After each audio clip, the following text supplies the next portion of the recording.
మనిషికి ఉండకూడనిది ఏంటిది? అతి మంచితనం. నువ్వు మూర్ఖునివైతే ఎంత నష్టపోతావో తెలియదు, కానీ అతి మంచితనం ఉంటే మాత్రం చాలా నష్టపోతావు.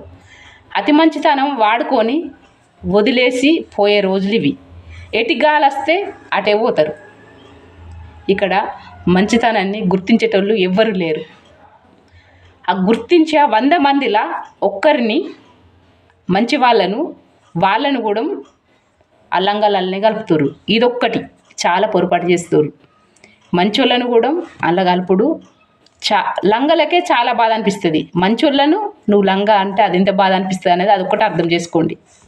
చాలా బాధగా ఉందిరా, నువ్వు నాతోని లేవని కాదు, నన్నెందుకు అర్థం చేసుకుంటలేవని. నాకు వచ్చే 100 ఆలోచనలలో 99 ఆలోచనలు నీవే.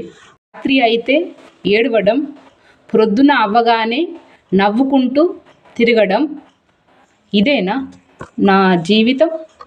పెట్టుకున్న నమ్మకం పోయింది, కోరుకున్న ప్రేమ పోయింది, ఊహించుకున్న జీవితం పోయింది. ఇంకా మిగిలింది నా ప్రాణం ఒకటే.